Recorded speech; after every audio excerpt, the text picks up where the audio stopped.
إن الحمد لله الذي بنعمته تتم الصالحات، الذي علم القرآن وأكرمنا بالإسلام وأنعم علينا بالإيمان. نستغفره ونتوب إليه، وأشهد أن لا إله إلا الله وحده لا شريك له، وأشهد أن سيدنا وسندنا وحبيبنا وطبيب أرواحنا محمدا عبد الله ورسوله، أرسله بالحق بشيرا ونذيرا وداعيا إلى الله بإذنه وسراجا وقمرا منيرا. أما بعد، فقد قال الله تعالى في كلامه المجيد وفي فرقانه الحميد: أعوذ بالله من الشيطان الرجيم. بسم الله الرحمن الرحيم. إن الله وملائكته يصلون على النبي يا أيها الذين آمنوا صلوا عليه وسلموا تسليما. সবাই মহব্বতের সঙ্গে দরুদ পাঠ করেন। اللهم صل على محمد وعلى آل محمد كما صليت على إبراهيم وعلى آل إبراهيم إنك حميد مجيد. اللهم بارك على محمد وعلى آل محمد كما باركت على إبراهيم وعلى آل إبراهيم إنك حميد مجيد. ربي زدني علما، ربي زدني علما. رب اشرح لي صدري ويسر لي أمري واحلل عقدة من لساني يفقه قولي. سبحانك لا علم لنا إلا ما علمتنا إنك أنت العليم الحكيم. صدق الله العظيم. একটি বছর পরে আবার ফিরে এলো মাহে রমজান। একটি বছর পরে আবার ফিরে এলো মাহে রমজান। মুমিন হৃদয়ে পড়লো সারা, মুমিন হৃদয়ে পড়লো সারা, উঠলো জেগে নতুন প্রাণ। একটি বছর পরে আবার ফিরে এলো মাহে রমজান। একটি বছর পরে আবার ফিরে এলো মাহে রমজান। আল্লাহ তাআলার তরে রোজা পালন করো হে গুনাহগার, নিজের হাতে দিবেন তিনি সিয়াম সাধনার পুরস্কার। আল্লাহ তাআলার তরে রোজা পালন করো হে গুনাহগার, নিজের হাতে দিবেন তিনি সিয়াম সাধনার পুরস্কার। রমজানের এই রোজা পালন আল্লাহ তাআলার ফরমান। একটি বছর পরে আবার ফিরে এলো মাহে রমজান। একটি বছর পরে আবার ফিরে এলো মাহে রমজান। মুমিনের হৃদয়ে পড়ল সারা, মুমিনা যে ঠিক মতো হয় যদি রোজা পালন। রমজান সে তো ডাল স্বরূপ, হৃদয়ে ভরে গাও তার গান। একটি বছর পরে আবার ফিরে এলো মাহে রমজান। একটি বছর পরে আবার ফিরে এলো মাহে রমজান। মুমিনের হৃদয়ে পড়ল সারা, মুমিনের হৃদয়ে পড়ল সারা, উঠল জেগে নতুন প্রাণ। একটি বছর পরে আবার ফিরে এলো মাহে রমজান। একটি বছর পরে আবার ফিরে এলো মাহে রমজান। বাংলাদেশের বাণিজ্যিক রাজধানী চট্টগ্রাম জেলার ফটিকছড়ি উপজেলার অন্তর্গত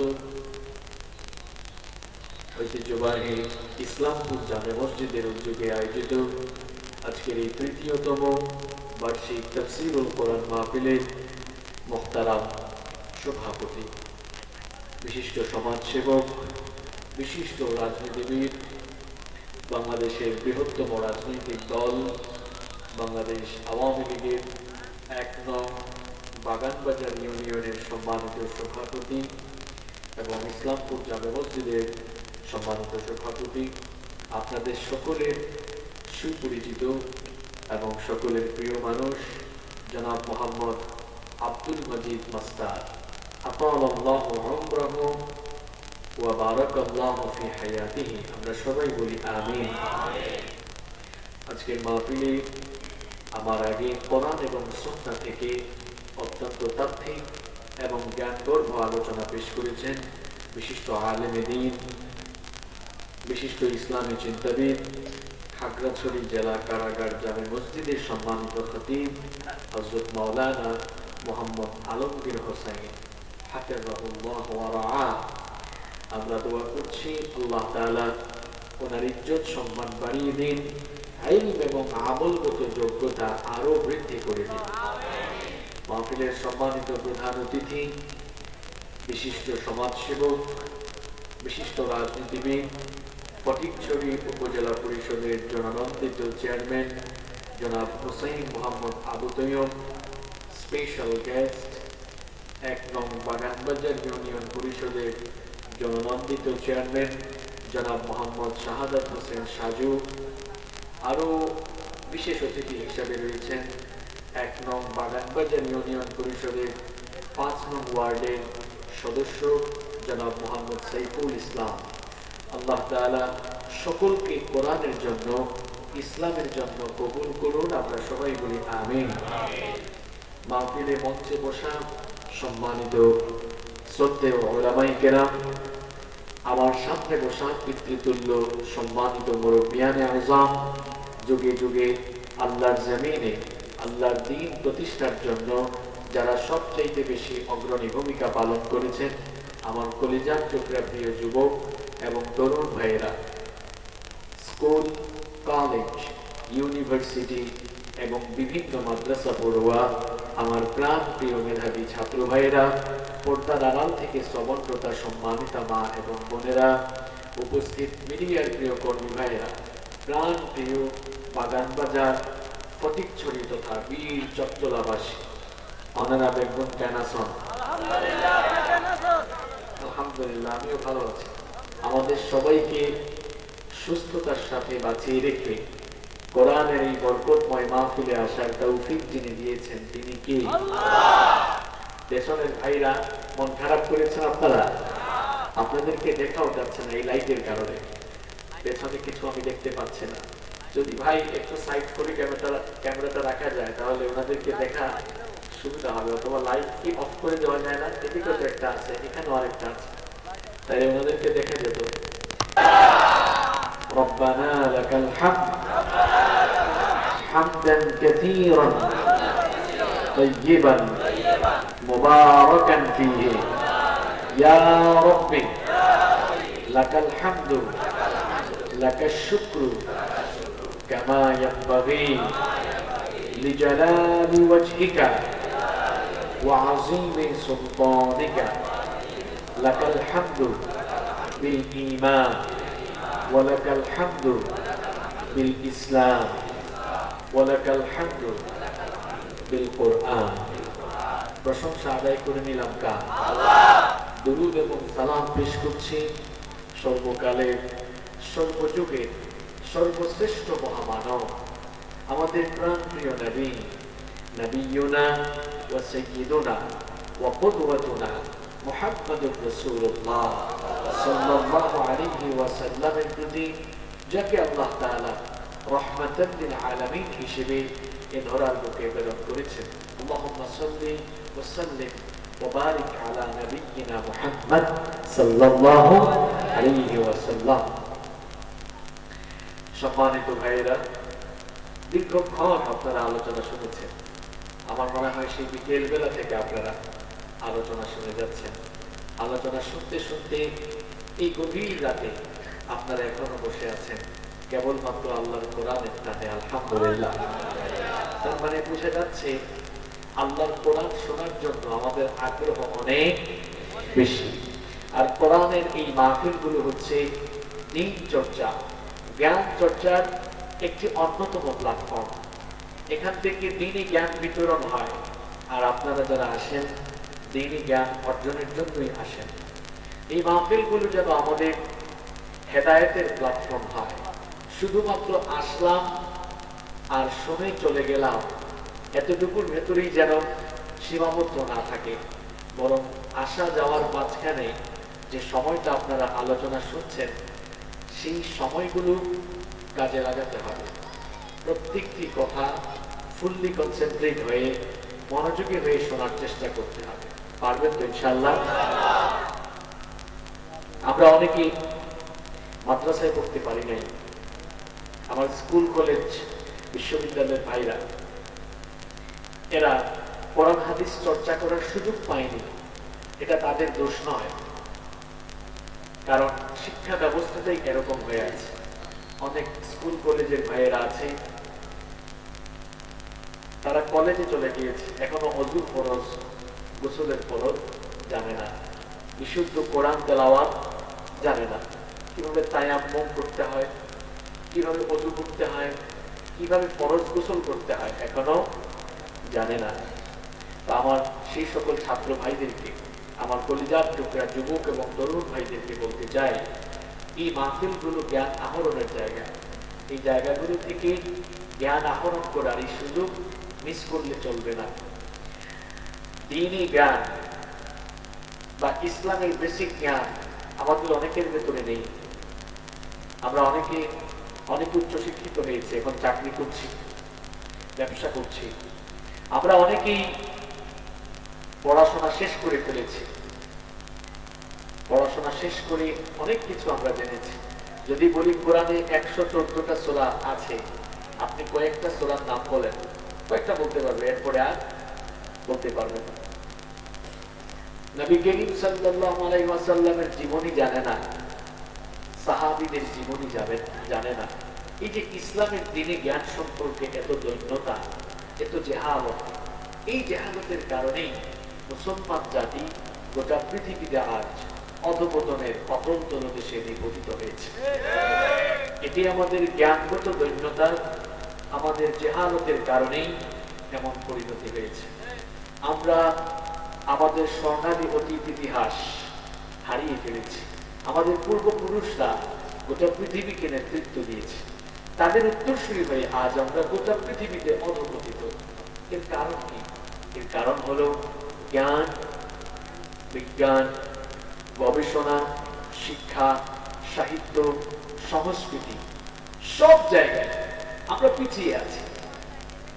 আমরা এখন ইহুদি খ্রিস্টানদের আবিষ্কার করা জিনিসগুলো ব্যবহার করে অভ্যস্ত হয়ে যাচ্ছে, আর তারা দিন দিন আবিষ্কার করছে। এই যে যুবকরা, তরুণরা, ছাত্ররা, তোমরা যে ফোন পাইলেই শুধু পাবজি আর ফ্রি ফায়ার খেলা, ওরা খেলায় না, তারা তোমাদেরকে দিয়ে তোমাদেরকে খেলাধুলায় মুক্ত করে দিয়েছে। আমি কয়েক মাস আগে একটা জাতীয় পত্রিকায় পড়লাম, এটা ওই সময়ের খবর, এই পাবজি নামক একটা বেদি, এটাকে তো আমি খেলাও বলি না, গেমসও বলি না, এটা বেদি। এইটা সেই সময়ে এই পাবজি গেমস এটা ইনস্টল করেছে এই ধরনের লোকের সংখ্যা ছিল 50 মিলিয়ন। 50, এটা আরো 7-8 মাস আগের খবর। এখন কত হয়েছে আল্লাহু আ'লাম। এই যে অবস্থা, ফেসবুকে ছেলেরা দিনের অধিকাংশ সময় পড়ে থাকে। যে সময় তোমরা ফেসবুকে কাটাও, ছাত্রদেরকে বলছি, তোমরা যারা কলেজে পড়ো, যারা ডিগ্রি কলেজে বা বিশ্ববিদ্যালয়ে পড়ো, তোমরা যে সময় ফেসবুকিং করো, প্রিয় ভাইয়েরা, এই সময়টুকু তোমরা যদি চ্যাট টেবিলে বসে পড়াশোনা গবেষণা করতে পারতে, আইনস্টাইন, নিউটনকে পেছনে ফেলে হয়তো তোমরা অনেক দূরে এগিয়ে যেতে পারতে।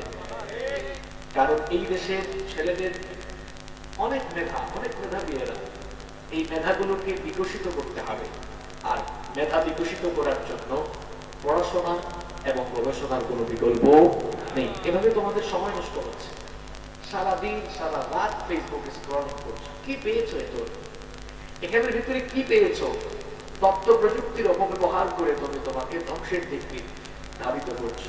যে সময়টুকু চলে যাচ্ছে, এই সময়টুকু জীবনে আর কখনো ফিরে আসবে না।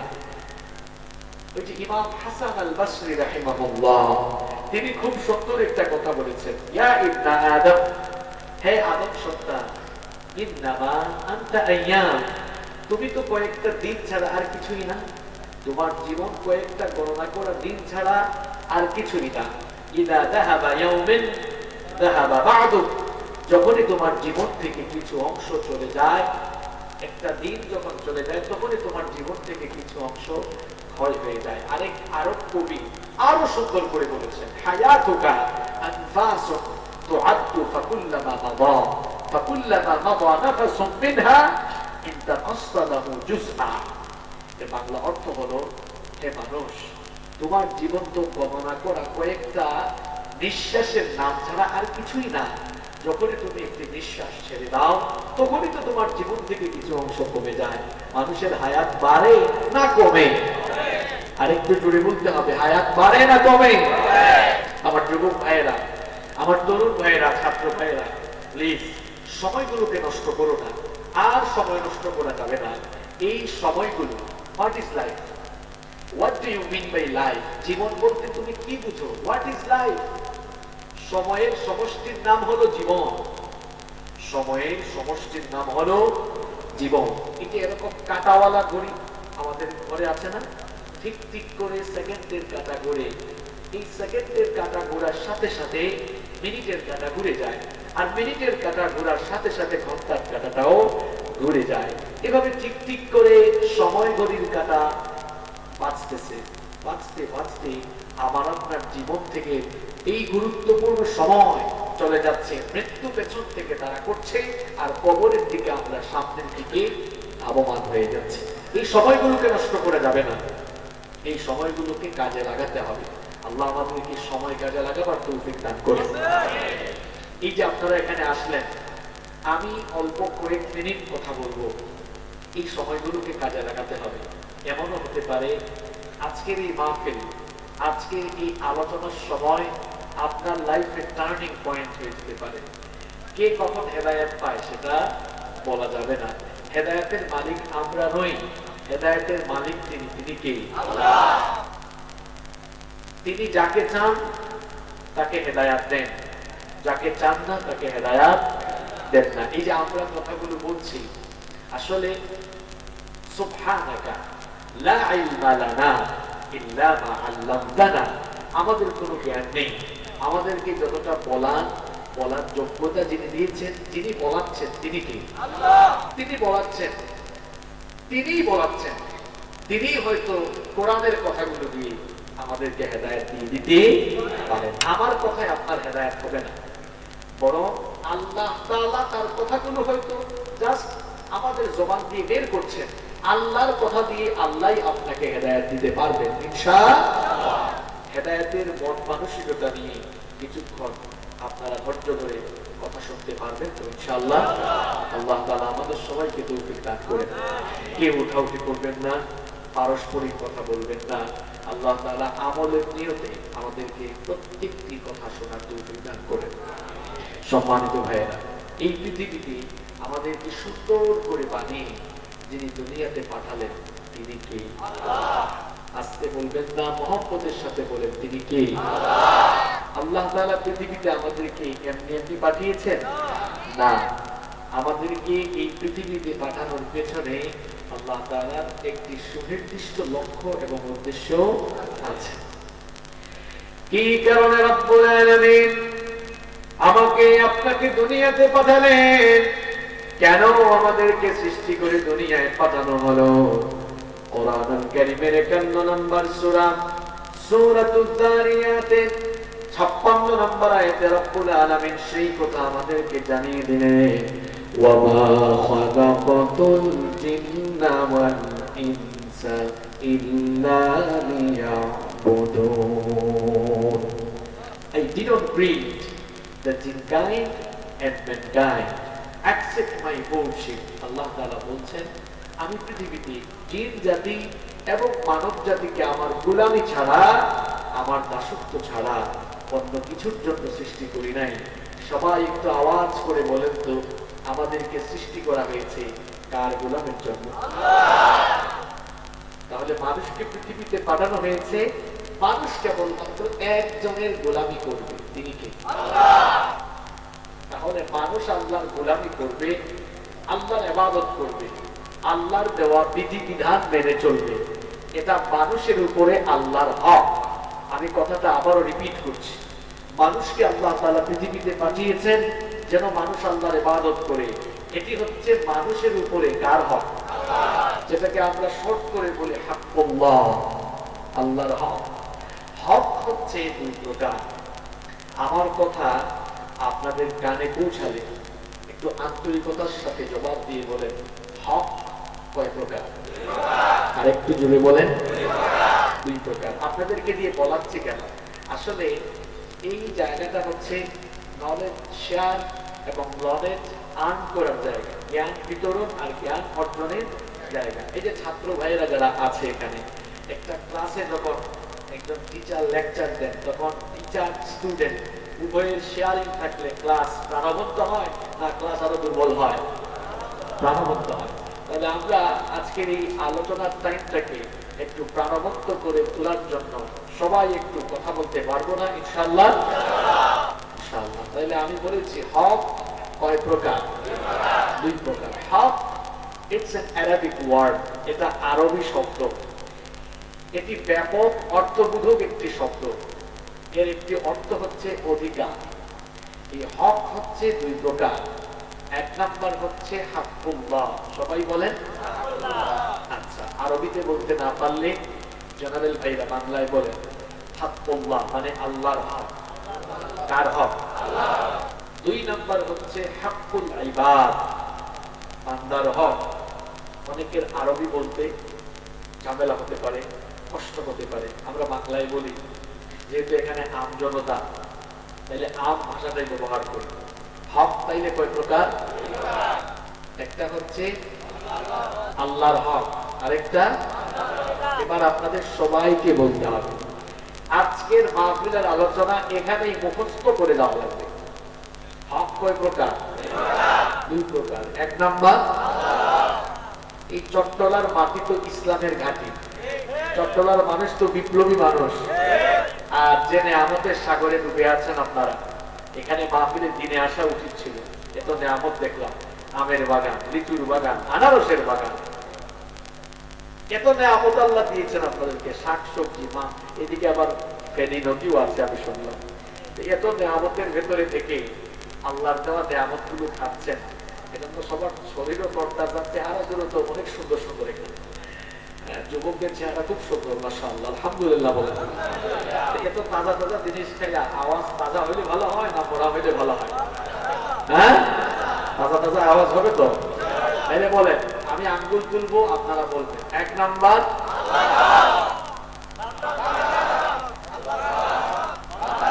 মাশাআল্লাহ, মুখস্থ হয়ে গেছে না? এবার প্রশ্ন হচ্ছে, হুজুর আল্লাহর হক কি আর বান্দার হক?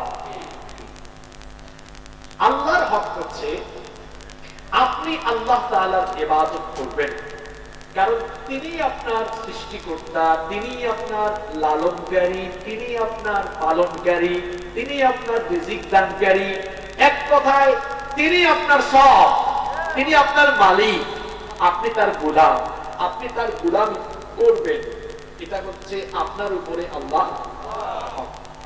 আপনি যখন আল্লাহর বিধিবিধান লঙ্ঘন করবেন, আপনি যখন আল্লাহর আইন কানুন, আল্লাহর বিধিবিধান লঙ্ঘন করবেন, তখন আপনি আল্লাহর হক নষ্ট করে ফেললেন।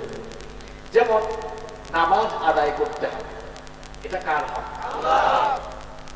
সামনে রমাদানের মাস আসতেছে, আলহামদুলিল্লাহ, আল্লাহুম্মা বাল্লিগনা রমাদান। আল্লাহ তাআলা আপনি আমাদেরকে রমজান পর্যন্ত পৌঁছায় দেন। আরো আসতে বলেন আমিন। সবাই রমজানের নিয়ামত চান না? আপনারা বলুন, হুজুর পাগল তো আর পাচ্ছই দিন, হায়াত তো নাও থাকতে পারে, সকালবেলা আজ রাতেই লাশ হয়ে যেতে পারে। দ্বিতীয়ত, যদি হায়াত থাকেও আপনাকে অসুস্থ করে দেওয়ার ক্ষমতা আছে কার? অসুস্থ হয়ে রমজানে গেলে আফসোস করবেন, এজন্য দোয়া করে নিয়েছি। এবং এটা সাহাবীদের আমল ছিল। বিখ্যাত একজন তাবেঈ মুআল্লা ইবনে ফাদল রাহিমাহুল্লাহ, তিনি বলেছেন, সাহাবায়ে কেরাম রাদিয়াল্লাহু তাআলা আলাইহিম আজমাইন এবং তাবেঈগণ রমজান মাস আসার 6 মাস আগেই দোয়া শুরু করতেন, আল্লাহ যেন তাদেরকে রমজানে পৌঁছায় দেন। আর রমজানে ইবাদত বন্দেগী করার পরে দোয়া করতেন বাকি 5 মাস দোয়া করতেন যে রমজানে তারা যে ইবাদত করেছেন সেগুলো যেন আল্লাহ কবুল করে নেন। তা আপনার তো দোয়া করা দরকার যেন আল্লাহ রমজান পর্যন্ত পৌঁছায় দেন। বলেন আমিন। এই যে রমজান মাসে রোজা রাখতে হবে, কার হক? সামর্থ্যবান হলে যাকাত দিতে হবে, কার হক? সামর্থ্য থাকলে হজ আদায় করবেন, কার হক? মদ পান করা নিষিদ্ধ, কোরআনে নিষিদ্ধ করে দিয়েছেন কে? আপনি যদি মদ পান করেন, কার হক নষ্ট করলেন? কার সাথে সীমা লঙ্ঘন করলেন? দেখেন, এগুলো এক্সাম্পল, এগুলো উদাহরণ যে আল্লাহর হক মানুষ কিভাবে নষ্ট করে। আল্লাহর হক গুলো বোঝাচ্ছি। সুদ খাওয়া হারাম করেছে মোল্লা না আল্লাহ? সুদখোর আছে না? আছে, অনেকে আছে নামাজেও সামনের কাতারে থাকে, সুদ খাওয়ার বেলায় সামনের কাতারে থাকে। এরকম বহু মানুষ আছে, নামাজও পড়ে সুদও, দুটাই সমান লেভেলে চালায়। তো সুদ খাওয়া হারাম করেছেন কি? আপনি যখন সুদ খেলেন তখন কার সাথে সীমা লঙ্ঘন করলেন? কার হক নষ্ট করলেন? ঘুষ খাওয়া হারাম করেছেন কি? আপনি যখন ঘুষ খেলেন কার সাথে সীমা লঙ্ঘন, কার হক নষ্ট করলেন? তাহলে আল্লাহর হক কি বোঝা গেছে? আল্লাহর হক হলো আল্লাহর সাথে সংশ্লিষ্ট বিষয়, অর্থাৎ আল্লাহ কিভাবে আপনি দুনিয়াতে চলাফেরা করবেন, আল্লাহ একটা বিধিবিধান, নিয়ম কানুন, আইন তৈরি করে দিয়েছেন না? এগুলো আপনি যখন লঙ্ঘন করবেন, আল্লাহর হক নষ্ট করে বসবেন। আর হাক্কুল ইবাদ, বান্দার হক, এটা আবার কি জিনিস? এই যে আমরা তো সমাজবদ্ধ হয়ে জীবনযাপন করছি, ভাইরা কথাগুলো মন দিয়ে শুনে নেবেন। সারা জীবন বহুত ওয়াজ শুনছেন, আজকে একটু ব্যতিক্রমী ওয়াজ শুনে যান। এই যে আমার আপনার আশেপাশে এত মানুষ, আমরা তো সামাজিক জীব, সমাজবদ্ধ হয়ে বসবাস করি। আপনার আমার আশেপাশে যে মানুষগুলো আছে, এই মানুষগুলোকে মৌখিকভাবে, কথাগুলো শুনেন, মৌখিকভাবে, মানসিকভাবে, শারীরিকভাবে, আর্থিকভাবে, কয়টা কথা বলেছি? কয়টা কথা? রিপিট করছি। মৌখিকভাবে, মানসিকভাবে, শারীরিকভাবে, আর্থিকভাবে। আপনার আমার চারপাশে থাকা লোকজনকে যদি এই চার তরিকায়, এই চার কায়দায় আপনি যদি তাকে কষ্ট দেন, তার কোনো হক নষ্ট করে মুখ দিয়ে, মানসিকভাবে, শারীরিকভাবে আঘাত করে, অর্থনৈতিকভাবে, যে কোনো কায়দায় তার উপর যদি অবিচার করেন, তার উপর জুলুম করেন, তার হক আপনি নষ্ট করে ফেললেন, কারণ এগুলো বান্দার। আচ্ছা, তাহলে দেখুন আজকের আলোচনা করব আমি মাত্র 3টা পয়েন্টে। কয়টা পয়েন্ট? প্রথম পয়েন্ট আমি বলেছি আল্লাহর হক কি, বান্দার হক কি। বুঝা গেছে? এবার বুঝা গেছে? আচ্ছা, এবার আসুন 2 নম্বর পয়েন্টে যাচ্ছি। আল্লাহর হক আর বান্দার হকের মধ্যে পার্থক্য কি, এটা বোঝার দরকার আছে না? সবাই মনোযোগী হন। আল্লাহর হক নষ্ট করে ফেললে গুনাহ তো হবে, গুনাহ হবে না? নামাজ ছেড়ে দিয়েছেন, গুনাহ হবে না? রোজা ছেড়ে দিয়েছেন, গুনাহ হবে না? সুদ ঘুষ খাইছেন, গুনাহ হবে না? আল্লাহর আইন লঙ্ঘন করেছেন, গুনাহ হবে না? আল্লাহর হক নষ্ট করলে আল্লাহ কত দয়াবান। আপনি আল্লাহর হক নষ্ট করে ফেলেছেন, আল্লাহ বলেছেন বান্দা তুই তোর গুনার জন্য একবার লজ্জিত হয়ে যা, অনুতপ্ত হয়ে যা, অনুশোচনা বোধ করে তুই ফিরে আয়। আমি তোর জন্য তাওবার দরজা খোলা রেখে দিয়েছি। তাওবার দরজা খুলে, তাওবার দরজা খুলে তুই আমার রহমতের সাগরে ডুবতে সব গুনাহ মাফ করে দিব। তার মানে বোঝা গেল বান্দা যখন আল্লাহর হক নষ্ট করে ফেলে, মানুষ যদি আল্লাহর হক নষ্ট করে ফেলে, আল্লাহর বিধিবিধান লঙ্ঘন করে সে যদি গুনাহের সাগরে গা ভাসিয়ে দেয়, ওই গুনার রাস্তা থেকে ফিরে আসার জন্য তাওবার দরজা খোলা রেখে দিয়েছেন কে? এজন্য আল্লাহ কোরআনে কারীমে বলেছেন ইয়া আইয়ুহাল্লাযীনা আমানু তুবু ইলাল্লাহি তাওবাতান নাসুহা। আল্লাহ তাআলা বলছেন হে ঈমানদারেরা, হে বিশ্বাসীরা, তাওবাতান নাসুহা, তাওবার মতো খাঁটি তাওবা করো। বান্দারে তুমি যদি খাঁটি তাওবা করে ফেলো, তাহলে তুমি তোমার জীবনে যে গুনাহগুলো করেছো ওই গুনাহগুলো মাফ করে দিবেন কে? অন্য আয়াতে রব্বুল আলামিন বলেছেন কুল ইয়া ইবাদিয়াল্লাযীনা আসরাফু আলা আনফুসিহিম লা তাকনাতু মির রাহমাতিল্লাহ ইন্নাল্লাহা ইয়াগফিরুয যুনুবা জামিআ ইন্নাহু হুয়াল গফুরুর রহিম। আল্লাহ তাআলা বলছেন হে নবী, আপনি আমার গোলামদেরকে বলে দিন, তারা যদি তাদের নিজেদের নফসের উপরে জুলুম করে ফেলে, গুনাহ করে পাপ করে তারা যদি নিজেদের উপরে জুলুম করে ফেলে, তারা যেন আমার রহমত থেকে নিরাশ হয়ে না যায়। তারা যদি আমার রহমতের আশা করে গুনাহের জন্য লজ্জিত হয়ে, অনুতপ্ত হয়ে যদি একটিবার আমার কাছে মাফ চায়, মাফ করে দিবেন কি? এজন্য আমার যুবক তরুণ ভাইয়েরা, আমার বাবার বয়সী মুরব্বী চাচারা, সবাইকে বলছি মাহফিলে সিদ্ধান্ত নিন। চক্ষু বন্ধ করে চিন্তা করলে তো গুনাহ ছাড়া কিছু দেখা যায় না। গুনাহ করতে করতে আমরা আমাদের নফসটাকে কলুষিত বানিয়ে ফেলেছি। আমাদের এই কলুষিত অন্তরকে পবিত্র করার জন্য আল্লাহ তওবার দরজা খোলা রেখেছেন। হয়তো অনেকে ভাববে হুজুর আমি তো অনেক বড় গুনাহগার, গুনাহ করতে করতে আমি একদম দাগি আসামি হয়ে গেছি, আল্লাহ আমার মতো গুনাহগারকে মাফ করবেন কিনা? আমার ভাইয়েরা মনে রাখবেন, আপনার গুনাহ যদি হয় খাল বিল নদ নদী আর পুকুরের পানির সমান, আমার আল্লাহর দয়া হলো সাগর আর মহাসাগরের পানির সমান। আপনার গুনাহ যদি হয় বিশাল ওই আকাশের সমান, আপনার গুনাহ যদি হয় বিশাল ওই পাহাড়ের সমান, আমার আল্লাহর দয়া হলো মাথার উপরের বিশাল আসমানের সমান। আপনার গুনাহ যদি হয় মাথার উপরে সুবিশাল সুবিস্তৃত আসমানের সমান, মনে রাখবেন আমার আল্লাহর দয়া হচ্ছে তার আরশের সমান। আপনি যদি গুনাহ করে ফেলেন, তওবার মতো তওবা যদি করতে পারেন, তাহলে আপনাকে যিনি মাফ করে দিবেন তিনি কি? আমরা তো গুনাহ করতেই পারি, গুনাহের প্রতি আমাদের আকর্ষণ থাকতে পারে, আমরা যদি গুনাহগার হই, মনে রাখা দরকার আল্লাহরও একটা নাম হচ্ছে গফফার। আল্লাহ ক্ষমা করতে বান্দাকে ভালোবাসে। ভুল মানুষ করতে পারে। পৃথিবীর প্রথম মানুষ এবং প্রথম নবী যিনি, তার নাম কি? আস্তে বলবেন না, জোরে বলেন, তার নাম কি? আদম আলাইহিস সালাম। তিনি তো পৃথিবীর প্রথম মানুষ এবং প্রথম নবী। তিনিও তো একটা ভুল করেছিলেন। আবার দেখুন ইবলিস, এই ইবলিস কিন্তু প্রথমে শয়তান ছিল না, শয়তান হয়েছে পরে। কে বলতে পারবেন আগে সে কি ছিল? শুধু ফেরেশতা না, সেকেন্ড থেকে একজন বলেছেন সঠিক জবাব, শুধু ফেরেশতা না, ফেরেশতাদের সর্দার, তার মানে খুব কোয়ালিফাইড ফেরেশতা। এই ইবলিস প্রথমে শয়তান ছিল না, সে ছিল ফেরেশতাদের সর্দার। একটা ভুল করেছিল, ভুল করার পরে ভুলের উপর অটল অবিচল থেকেছে। এই জন্য ফেরেশতাদের সর্দার থেকে শয়তানের সর্দার হয়ে গিয়েছে। জান্নাত থেকে বিতাড়িত করে দিয়েছেন তাকে কি? অপর দিকে দেখুন আমাদের বাবা আদম আলাইহিস সালাম, তিনিও ভুল করেছেন। দুজনের মধ্যে পার্থক্য হলো একজন ভুল করে ভুলের জন্য লজ্জিত হয়ে মাপ চেয়েছে কার কাছে, আর আরেকজন ভুল করে ভুলের জন্য মাপ চায় নাই, ভুল করতেই থেকেছে।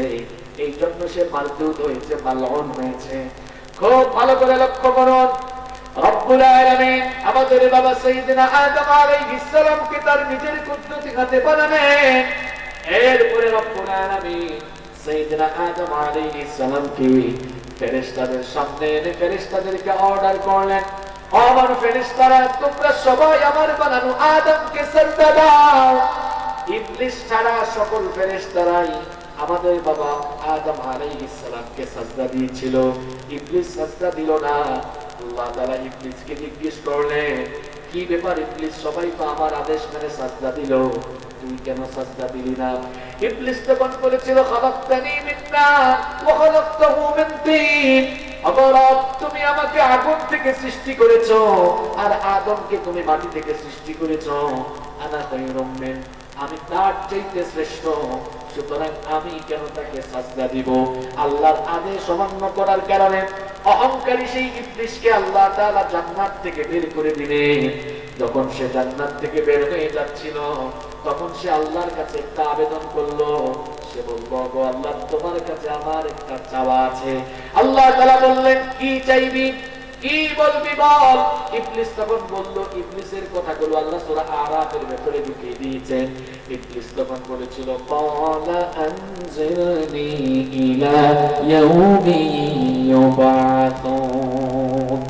ইবলিস বলেছিল, গো আল্লাহ, আমাকে day of judgment, day of resurrection, পুনরুত্থান দিবস, কিয়ামত পর্যন্ত আমার হায়াত বাড়িয়ে দাও, কিয়ামত পর্যন্ত আমাকে অবকাশ দাও। আল্লাহ তাআলা বললেন, ইন্নাকা মিনাল মুনজারিন, যা, তোকে কিয়ামত পর্যন্ত অবকাশ দিয়ে দিলাম। সুযোগ পেয়ে এই ইবলিস কি করলো এবার দেখেন, সুযোগ পেয়ে ইবলিস এবার আল্লাহ তাআলাকে চ্যালেঞ্জ করে বলল, قال فبما أغويتني لأقعدن لهم صراطك المستقيم ثم لآتينهم من بين أيديهم ومن خلفهم وعن أيمانهم وعن شمائلهم ولا تجد أكثرهم শাকিরিন। সুযোগ পেয়ে ইবলিস বলল, ও গো আল্লাহ, ভালো করে, ও গো আল্লাহ, যে আদমের কারণে তুমি আমাকে জান্নাত থেকে বের করে দিয়েছো, ওই আদম এবং তার বংশধরদেরকে তার সন্তানদেরকে সোজা পথে চলতে বাধা দেওয়া, এটাই হবে আমার প্রধান এবং প্রথম কাজ। যে আদমের কারণে আমি জান্নাত থেকে বের হয়েছি, ওই আদম এবং তার সন্তানদেরকে আমি সামনের দিক থেকে, পেছন দিক থেকে, ডান দিক থেকে, বাম দিক থেকে, চতুর্দিক থেকে আমি প্রতারণার জাল বিস্তার করে এদেরকে জাহান্নামের দিকে আমি ধাবিত করে দিব। আল্লাহ তাআলা যখন বললেন, ইবলিস ভালো করে শুনে রাখ, তুই আমার বানানো বান্দাগুলোকে ধোঁকা দিয়ে দিয়ে প্রতারণার জাল বিস্তার করে করে আমার বান্দাদেরকে জাহান্নামের দিকে ঠেলে দিবি। আর আমার বান্দাগুলো তাদের ভুলের জন্য লজ্জিত হয়ে একটা বার যদি অনুতপ্ত হয়ে আমার কাছে মাফ চায়, আমি আমার বান্দার সারা জীবনের গুনাহগুলোকে মাফ করে দেব। দেখেন, ইবলিস ভুল করার পর মাফ চেয়েছে নাকি অহংকার করেছে? এই জন্য তাকে মারদুদ মালউন বানিয়ে দিয়েছেন কি? অন্যদিকে দেখুন, আমাদের বাবা আদম আলাইহিস সালাম, তিনিও ভুল করেছেন। ভুল করার পরে ভুলের উপর অটল থাকেন নাই।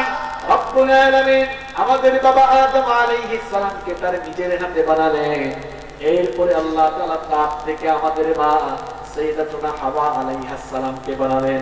এরপরে আল্লাহ তাআলা বাবা আদম আলাইহিস সালামকে বললেন, ও আদম, তুমি আর তোমার স্ত্রী আমার জান্নাতের ভেতরে সানন্দে বসবাস করো, কিন্তু খবরদার ওই নিষিদ্ধ গাছটার কাছে যেও না। ইবলিস জান্নাত থেকে বিতাড়িত হয়ে তার শয়তানি মিশন সে সেদিন থেকে শুরু করেছিল। এই জন্য সে তার প্রতারণার জাল সর্বপ্রথম বিস্তার করলো বাবা আদম আলাইহিস সালাম এবং মা হাওয়া আলাইহিস সালামের উপরে। দুজনকেই সে প্ররোচনা নিয়ে প্রতারণার ফাঁদে ফেলে নিষিদ্ধ গাছের ফল ভক্ষণ করালো। রব্বুল আলামিন এই জন্য বাবা আদম আলাইহিস সালাম আর আমাদের মা হাওয়া আলাইহিস সালামকে জান্নাত থেকে বের করে দিলেন। দুজনেই জান্নাত থেকে বের হয়ে দুনিয়াতে আসার পর তারা ভুলের জন্য লজ্জিত হয়ে গেলেন, অনুতপ্ত হয়ে গেলেন, অনুশোচনা ফিল করে তারা তাদের ভুলের জন্য শত শত বছর যখন কান্না করলেন, তাদের উপরে দয়া পরবেশ হয়ে তাওবার নিয়ম শিখায় দিলেন কি? দুজনেই তওবা করলেন। এরপরে আল্লাহ তাআলা তাদেরকে শিখায় দিলেন, তোমরা তওবা করে এবার আমার কাছে ভুলের জন্য মাফ চাও, দোয়া করো, রব্বানা যালামনা আনফুসানা ওয়া ইল্লাম তাগফির লানা ওয়া তারহামনা লানাকুনান্না মিনাল খাসিরিন। আপনারা সবাই এই দোয়াটা পারেন কিনা? যদি পারেন তাহলে কেউ চুপ থাকবেন না, সবাই আমার সঙ্গে বলেন, রব্বানা যালামনা আনফুসানা ওয়া ইল্লাম তাগফির লানা ওয়া তারহামনা লানাকুনান্না মিনাল খাসিরিন। কি ফ্যান্টাস্টিক দোয়া আল্লাহ শিখালেন। রব্বানা যালামনা আনফুসানা, আমাদের রব, আমরা আমাদের নিজেদের উপরে জুলুম করে ফেলেছি। ওয়া ইল্লাম তাগফির লানা ওয়া তারহামনা, যদি আমাদেরকে তুমি মাফ না করো, আমাদের উপরে যদি রহম না করো, লানাকুনান্না মিনাল খাসিরিন, তাহলে আমরা ক্ষতিগ্রস্তদের কাতারে শামিল হয়ে যাব। বাবা আদম আলাইহিস সালাম এবং আমাদের মা হাওয়া আলাইহিস সালাম দুজনেই যখন এই দোয়া করে আল্লাহর কাছে মাফ চাইলেন, তাদেরকে মাফ করে দিলেন কে? এই ঘটনা শুনে কি বুঝলেন? ভুল করে ভুলের উপর থাকা মানুষের কাজ না শয়তানের কাজ? আস্তে বলবেন না, জোরে বলেন, কার কাজ? আর ভুল করে ভুলের উপর না থাকা, এটা কার স্বভাব? আল্লাহর স্বভাব। কার স্বভাব? মানুষের স্বভাব, ঈমানদারের স্বভাব, ঠিক কি না? মুসলিম শরীফের হাদিস, নবীজি বলেছেন, কুল্লু ইবনে আদম খাত্তাউন ওয়া খায়রুল খাত্তাইন আত-তাওয়াবুন। মানুষ মাত্রই গুনাহগার, মানুষ পাপ করতে পারে, গুনাহ করতে পারে, গুনাহ করা, পাপ করা। আপনি গুনাহগার, এটা স্বীকার করা যে আপনি আসলে একজন গুনাহগার, একজন পাপী। 2 নাম্বার, আপনার পাপের জন্য, গুনাহের জন্য লজ্জিত হওয়া। 3 নাম্বার, গুনাহের জন্য, পাপের জন্য আল্লাহর কাছে মাফ চাওয়া। 4 নাম্বার, এই পাপ, এই গুনার কাজ আর আপনি করবেন না। কার সাথে কথা করা? কয়টা বলছি? বাকি আছে না আরেকটা, এটা বলবো পরে। 4টা আবার বলবো। 1 নাম্বার, আপনি গুনাহগার, এটা স্বীকার করা। 2 নাম্বার গুনাহের জন্য লজ্জিত হওয়া, 3 নাম্বার এই গুনাহের জন্য আল্লাহর কাছে মাফ চাওয়া, 4 নাম্বার এই গুনাহ সেকেন্ড টাইম আর করবেন না। কার সাথে ওয়াদা করবেন? এবার 5 নাম্বারটা বলবো। 5 নাম্বার, বান্দার হক নষ্ট করলে বান্দাকে তার ফিরিয়ে দাও। আপনি আরেকজনের আয় ঢেলাঢেলি করেছেন, আপনি চাঁদাবাজি করেন, মাস্তানি করেন, এগুলো আল্লাহর হক না বান্দার হক? এরকম বান্দার হক নষ্ট করে আপনি ওয়াজ শুনতেও আসেন, এরকম বান্দার হক নষ্ট করে আপনি ইমাম সাহেবের পেছনে সামনের কাতারে নামাজে দাঁড়ান, এরকম বান্দার হক নষ্ট করে আপনি হাজী সাহেব হজ করতে যান, এরকম বান্দার হক নষ্ট করে আপনি বছরে 2-3 বার উমরা করতে যান, এরকম বান্দার হক নষ্ট করে আপনি যাকাত দেন, বান্দার হক নষ্ট করে দান করেন, বান্দার হক নষ্ট করে ওয়াজ মাহফিলের মঞ্চে বসে, বান্দার হক নষ্ট করে নামাজ পড়ে, তাহাজ্জুদ পড়ে, হজ করে, উমরা করে, যাকাত দিয়ে, এমনকি কাবা শরীফের ইমামের হাতে হাত রেখে তওবা করলেও তওবা কবুল হবে না ততক্ষণ, বান্দার হক বান্দারে ফিরাইয়া দিবেন না যতক্ষণ, অথবা বান্দার পায়ে ধরা বান্দার কাছ থেকে মাফ চাইবেন না যতক্ষণ। সোজা কথা।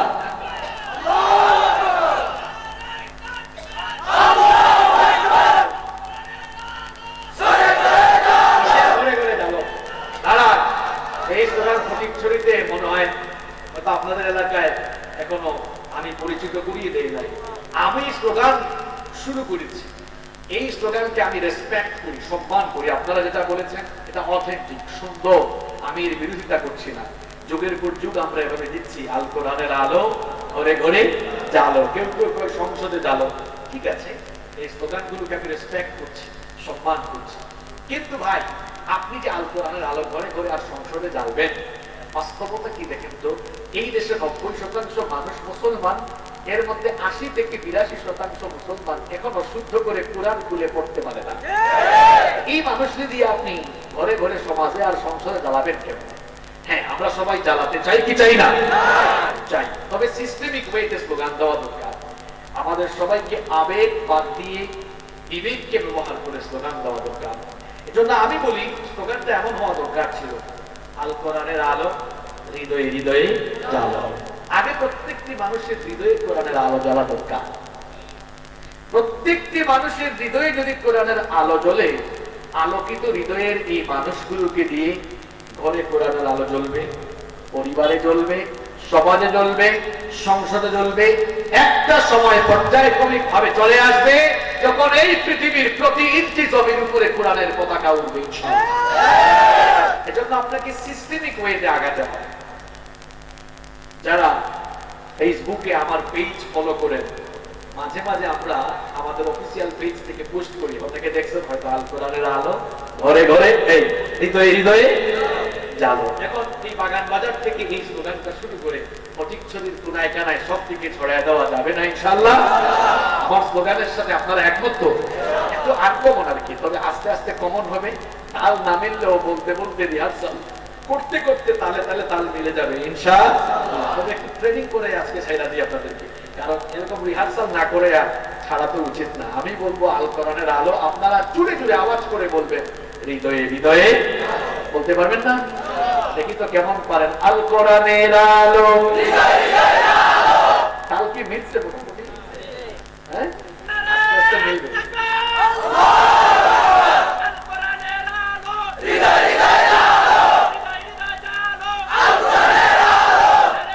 শুধু তো কোরআনের আলো, শুধু তো কোরআনের আলো জানতে হবে না, হাদিসের আলো লাগবে। এই জন্য স্লোগান আমরা এভাবে দিব, কোরআন সুন্নাহর আলো হৃদয়ে হৃদয়ে।